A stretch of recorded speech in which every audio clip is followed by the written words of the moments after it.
And we're back.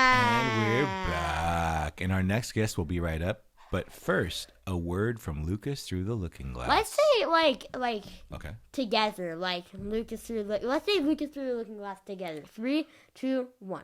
Lucas through the looking glass. All right, what's our word for the day, sir? It is. Quick and easy. I like that. Fine. Wait. Oh wait. Okay, what? I tricked the same card. Simplicity. Oh, we're just going to keep it simple. All right, that sounds good. So, keeping it simple. Do we just skip everything since this is pretty complicated? Oh, yeah, if we talk about it, then we're not keeping it simple, are we? No. We're complicating things the more we try to talk about what simple is.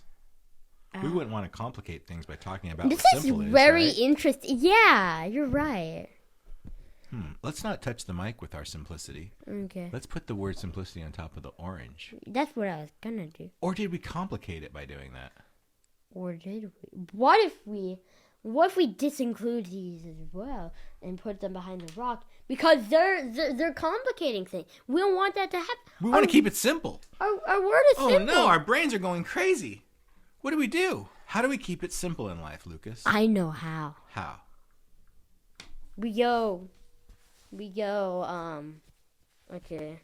Well, give me a sec. Okay, I'm looking. I'm counting seconds. 1, 2, 3. We go banana mode. We go full banana mode. We go full banana mode. We're going to keep it simple in full banana mode. Yes. And you lay back and just chillax. Now I'm going to summon Luciana of Light. Luciana of Light. Luciana of Light. Where's the mic? I think you're doing okay. Wait, I think she's here. Quick. I want to see your full face. Or you can go full banana mode. Full banana. All right. Simplicity. Simplicity isn't about doing less. It's about needing less to feel whole. Simplicity isn't boring. It's the ability to see clearly through the funhouse mirror.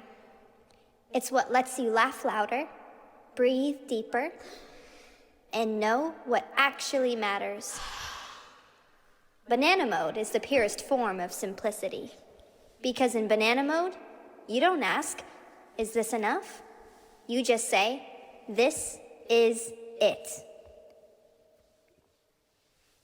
And on that note, keep it simple. Go full banana today. I love how they mentioned banana mode.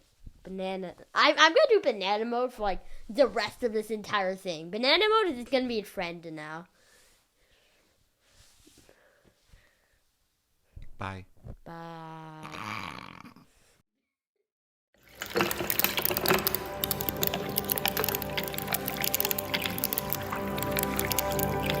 Liquid Bliss Worldwide. Thanks for joining us, Doctor. Okay. I'm pleased to be here. Yeah, so I want to ask you a question about an area where I think kind of the world struggles with, and it's in our business systems. And it seems to me we are so focused on just one aspect and one stakeholder, and that's like the profit and investor. And I want to know what you think is the biggest problem in our business systems today. Is it a lack of love in our systems? It's a detour of the system from its original intentions. I think the great captains of industry who have founded the modern business system, whether it's Dale Carnegie or Henry Ford or any other people, they saw their enterprise as bringing public benefits, benefit to humanity, benefit to people.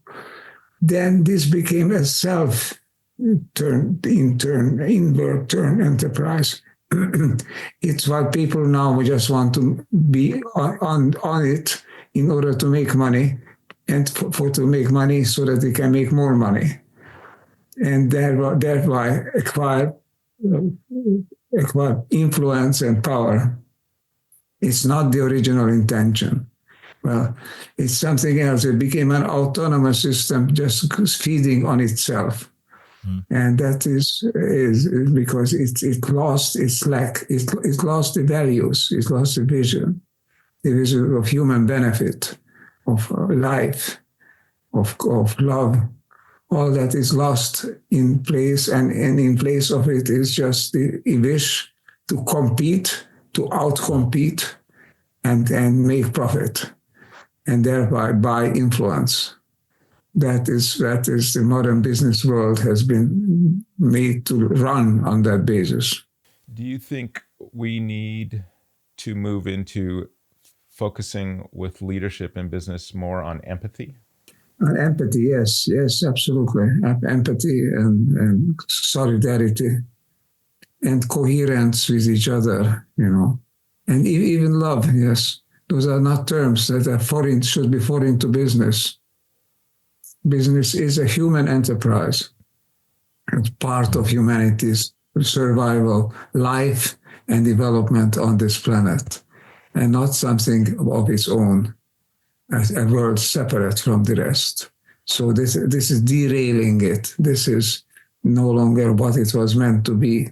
But independently of what it was meant to be, it's not healthy like this, because healthy life is natural life, is always based on sympathy, on solidarity, on empathy, on joining together, doing things, based on coherence. And so this is not anymore what it was, what is healthy, what is good, not necessarily for the benefit of humanity. You mentioned coherence. By that, are we talking about people's higher purpose merging with kind of the higher purpose of each other, I guess, and like business systems in particular? Yes, the higher purpose, fine. But I mean, by coherence, I mean the most general terms. In general terms, coherence is a system in which all the parts are connected and are working together and are responding to each other. Then they are coherent. Then the system is internally coherent. When that system responds to other systems around it in its environment and is fine-tuned tuned to it, then it's coherent externally. So that internal and external coherence is a kind of super coherence. And that is the ideal, I think. That is the ideal of creating an enterprise in today's world to achieve super coherence. But that's what might be what you're talking about as a higher purpose. To me, that's the highest purpose. Yeah, I think so, that super coherence. And really, I think we struggle with trying to build like a conscious capitalist kind of environment where we think beyond just profit, and we're thinking people, planet, purpose, those elements more into business. Do you have any advice for business people? If for people who have a vision for that kind of business? Well, behave as the way you wish others to behave. Yeah. Because you can make a difference. Everybody can make a difference. There are consumer patterns, obviously. There are opinions being circulated, especially now that we have the internet and we have social media. We are connected. We can be connected in so many different ways, in powerful ways. So just don't wait for others to lead the way. Do live and act the way you would like the world to act around. When I think of coherence, for me, it resonates a lot in meditation, like a heart and a mind connection that can happen in meditation for me that kind of aligns my day. What input would you have for people to have like for coherence to be something that makes sense to them in a like how do you in a practice live? What is a coherent life for people to aspire to? Like, how would they do that? I would go back here to a term that I use. Stanislav Grof started it first, but it can be used to describe what is natural and what is good in this world, in this universe. And that is the term holotropic. Holotropic means an attraction, a leaning toward wholeness, as opposed to just individual power, individual dominance of others. Wholeness, that means cooperating with others, so together you can achieve what individually would exceed your powers. So I think this, what is needed is to recognize that nature is holotropic. Every process of growth on the world, whether it's of a tree, of a flower, or of a whole ecosystem, is based on the coherence of the parts to form a higher level system, which resonates with the world around it. This mutual resonance to higher levels is what nature is about. It is how it started from the Big Bang. It's just the hydrogen nuclei emerging first, and then moving on to the molecules and the organic molecules and cells and ecosystems and entire systems of life, moving on to what we now have today around us as the highest level holotropic system is the Gaia system, is Gaia in the sense as a living or quasi-living system, which has all the attributes of life. That is the ideal. That is nature. That is the well-being for whoever follows this pattern, follows a pattern of nature and well-being. And so that I think it could be a business ideal, but it's very far from it today. Obviously, business is very far from it. Yeah, I feel like that's the future of business. Really, is really the focus on wholeness. Of your employees and all your stakeholders, not just the single investor shareholder, but your employees, your community, your environment, your partners, all that is getting them all involved, and then working on the wholeness of your employees to make them more self-actualized. This discussion reminds me of a saying by Hegel. He said, "Das Wahre ist das Ganze," which means the true is the whole. So it's a very general principle in the wholeness. Yeah. Where it says what is really real and what is the idea, the pattern that is given for life is the wholeness, is the integration. Integrity is a derivation of the concept of integration.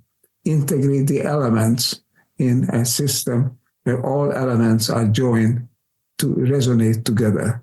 That is the ideal. That is the higher level coherence, the super coherence. One of the ways I feel that I know I'm coherent in my day is there's a lot of synchronicity that seems to happen and occur. I feel like that's something I never really understood until I looked into some of your work and colleagues. But it was always something that resonated on a very deep level as a child. And now I feel like it's almost a superpower. And I adore it. I love it so much, the synchronicities. Is that something you've always kind of been fascinated by in your own life from like a young age even? How does synchronicity work with coherence, and just how is that word for you in life? It works when you are tuned in and you allow yourself to resonate with what is coming in to you. The world is constantly sending messages. The universe is constantly producing information. To allow that to reach one's mind, one's consciousness, is the key. It is a way to become coherent is to let it go. Let go the arbitrary attempt to push and pull. Allow this coherence to focus. I think this meditation is all about that.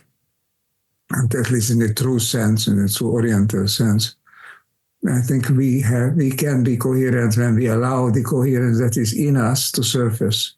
What is in us, and that is my own little hobby phrase, what is in us is this holotropism.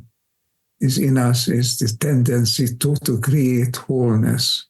The tendency, just as well as if a root of a plant is coherent with its petals. So every part of a natural system is normally coherent with every other part. And that's the idea. And you use the word attraction too, right? It's an attraction to wholeness? It's an attract. Yes, it is. The same way as gravitation is an attraction of positive and negative. You know? Gotcha. And the resistance of two of the same kind. So it's an attraction because nature is, and the universe is not passive. It's not just a heap of particles. It's highly organized, highly dynamic, highly motivated to move in one direction, in some directions rather than others. And to follow those directions through allowing our mind to relax, I think that's the way forward. If we allow our mind to relax, is that how we get in touch with our intuition? Is that? Yes, get in touch with the world around you. Get in touch with yourself and with the world around. It feels like that's the strongest gift we have as a human, is that time to reflect and be quiet. That's it, isn't it? You mean the strongest what? The strongest way to gather that, the information from intuition, or to allow intuition to be that guiding force. I can't think of anything else, and it's my passion for it now is it's hard for me to believe that I was living without it for so much of my life. A time every day to just be quiet and allow something bigger to run the day, I guess. My words are failing me. Apologies. This is what one might call being enlightened. I think that's the direction it goes. Enlightenment means allowing the world to shine into you and illuminate your consciousness. So what you are doing, it seems to be that the intention, the aspiration of an enlightened person. Why do you think people suffer? Why do they suffer? Lack of understanding, probably. I think we would really know what is the world like around us. We would know that it is a harmonious, self-evolving quantum system moving toward higher levels of coherence and taking us along to higher insights. Not understanding that and looking at the partial picture or looking at only one aspect of it creates tensions. And the tensions feel bad, feel like you're worrying you, and feel that you're unhappy. That's suffering, I think. Of course, there is no need to suffer if there is real understanding. The world, I don't think the world is inherently, and our humans even, inherently bad. There is no evil that is born into the world. Be created by lack of understanding. That's why suffering is created process. Is that something we can? So Stephen and I'm Dominic, he's Stephen. We both have children, and Stephen's are late teenagers. My youngest is 8 years old. And is that something? I grew up in that the model of Christianity, and there was a lot of suffering, and it was very encouraged. Suffering was a very big part of my upbringing, and it really damaged a lot of my ability to be attracted to wholeness, because I felt like at my core I was damaged. And now I'm raising my children without like any kind of like organized religion. At the same time, I would love to know the best way for them to kind of view or to experience the world, because a lot of what they'll see around them is that suffering is not an option. The satisfaction, the fullness that we gain by allowing our mind to grasp the world around it and to grasp itself in the world is the way that we can follow, we can ask our children to go. Because nature itself, as I said, is not evil. I don't think there's a value judgment. It's good, it's natural. That's the world is. We are part of a tremendous upshift from the chaos that followed the Big Bang 13.7 billion years ago, up to higher and higher levels where the nature is emerging on ever more levels in ever more places. We are part of that process of creating wholeness and integration in the world. we are, by gaining consciousness and focusing on it, we can create it purposefully. We can do it on purpose. And that's a big advantage that humans have on this planet. We can be conscious of the process that takes us forward, and we can consciously promote it. Then we are in sync with the universe. We are in sync with nature. And it's the greatest achievement, I think, that we can have. And then past that synced state of higher level of insight, pass it around to our children, pass it around to our people around us. That is, I think, what we can do as a service of humanity. Because being human is obviously a very great, marvelous condition that we should be grateful for, and it's an achievement in itself. But it's also a responsibility. It's a responsibility to act up to the potential that we have as a conscious human being, or potential to seek on purpose, seek wholeness and oneness with the world around us, and experience the love that follows when we seek it on purpose and we allow our consciousness to be imbued with the wholeness that is present in the world. I feel sometimes we're an irresponsible species. He mentioned responsibility, and I'm thinking sometimes people don't take this. Well, but what I'm seriously. hearing is that you're seeing a big upshift, specifically now, even in this specific time that we're all alive in. I think there is a great big upshift happening all around us. We are now moving as a human species. We're moving on a planetary level. We are beginning to recognize that almost everything we do, almost anything we do, has global repercussions. It doesn't stop with us. And we're beginning to think and to see the world as a planetary species, humanity, as such or such. And this is a step to the global level, which is an evolutionary step. Can we fail, or are we? Is there free will, or is it just going to unfold probably the way it's supposed to? How does all of that work? Can we make mistakes? Well, we are making mistakes. Okay. Yeah. And most of the modern world is a mistake. Yeah. It has detached itself from the natural path of evolution. We are beginning to recover some of it. We're beginning to glimpse what is behind the surface events, what is the deeper reality, the holotropism that reigns in the world, that aspiration toward oneness, toward integration and love. That is what is making nature work. That is the difference between a heap of bricks and the living plant. Was that something that you always found in your mind, or like what's your connection with your heart and your mind because when I'm listening to you right now, I'm hearing you in my heart and in my mind, and it's a really beautiful feeling listening to you right now explain things.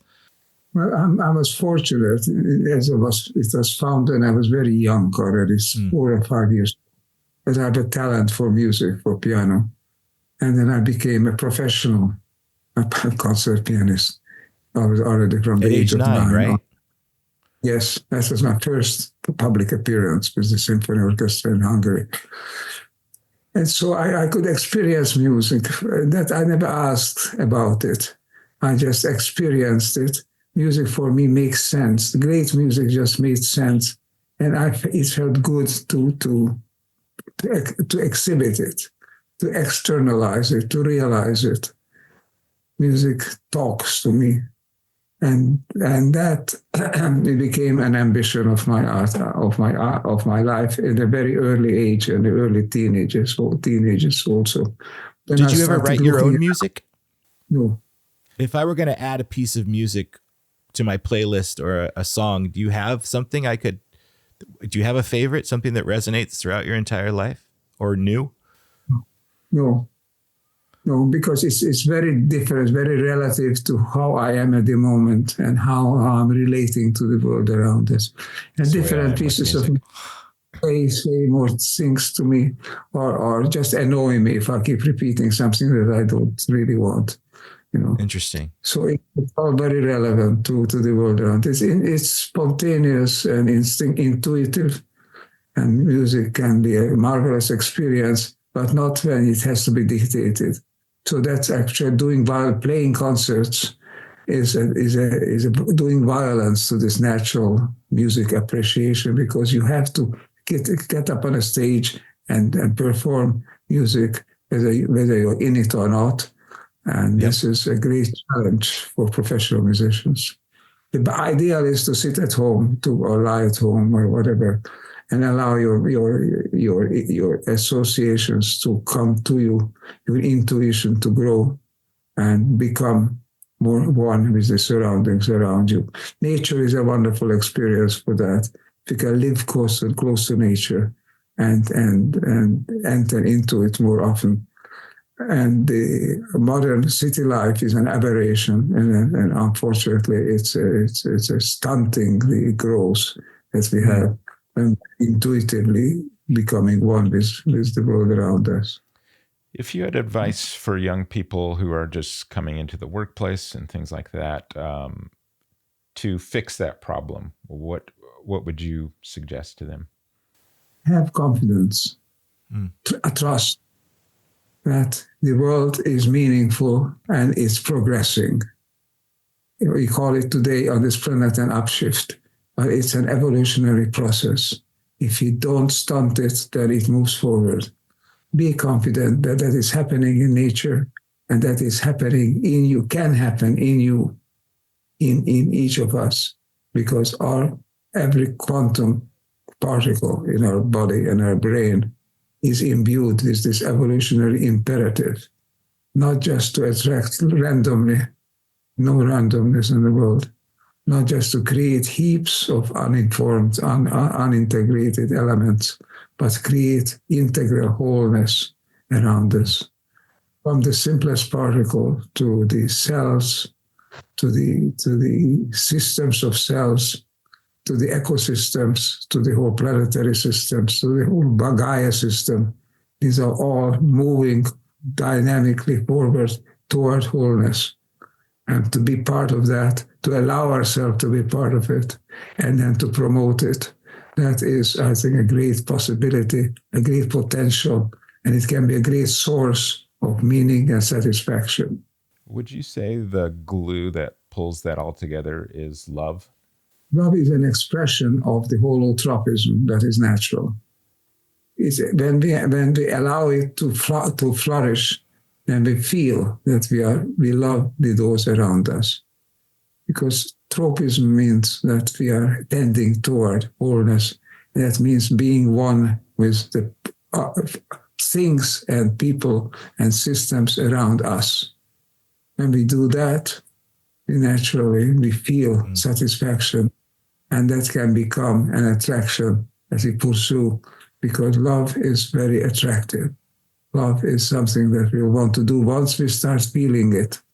Once we appreciate it, then it's a very attractive force. I feel like our word of today, I know what it is, but Yeah. If you want to ask. So our focus is every week is we're very focused on this idea that there's a generational aspect to us as humans, that if we learn more about the generations that came before and the generations that come after, that there's a wholeness that we'll experience that maybe was understood a long time ago, much more, and in other cultures, maybe much more. And so we've been asking people like a word that resonates with them, that's kind of been a something throughout their life. I mean, I think with you, it's wholeness, but I was just curious if there's a certain word that kind of is something that always kind of had a lot of meaning for you, or even right now has a lot of meaning for you. And we have, I think we know what it is too, but that was kind of something we just like to ask every guest to tie it all together. I've had various words for that.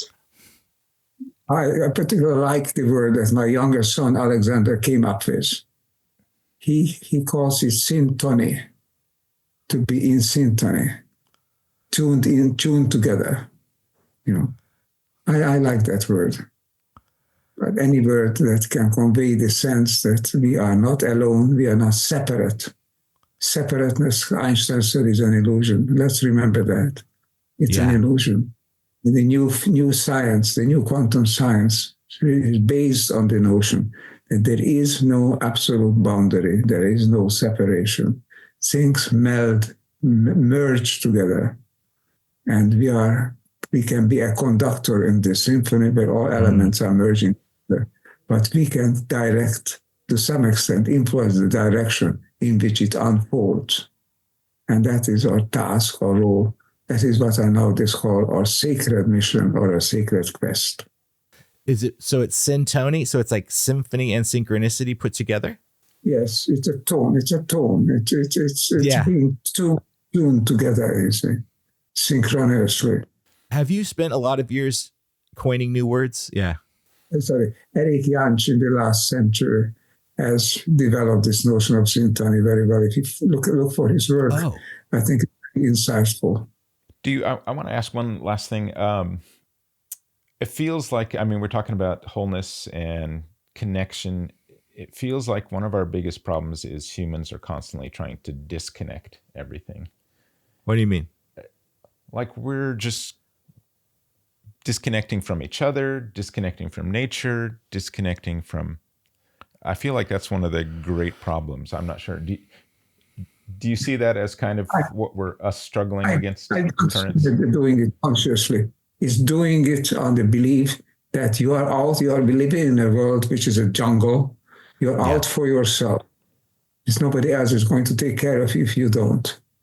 And therefore you just switch off any other influence that doesn't serve your own particular personal benefit, perceived benefit. I think disconnect is not something that one does consciously, but it's very stupid to want to disconnect consciously. But it happens because we are so focused on serving our individual interest. So individuality is becoming written in great letters. It's far more than our identity. It's a collective identity is being displaced by the notion that individualism is the key to the modern age. A lot of, for me, the way I've grown is through, I just want to say thank you for what you've offered. I always need permission in life. It's been hard for me throughout my life to trust these ideas I have, and then I'll hear them in the work, in your work, and the people that you've inspired. And I just fully appreciate people like you who I feel like you've never really needed anyone else's permission to think and feel the way you do. And I appreciate that about you very much, Ervin. I never ask for permissions. I never. Thank you for talking with us today, Dr. Laszlo. Appreciated all your wisdom, and I appreciate the questions you ask, going right down to the depths. That's very refreshing to be about that. Oh, thank you very much. It's an honor. Have a wonderful evening, and thank you so much for your time today. Same to you. My pleasure.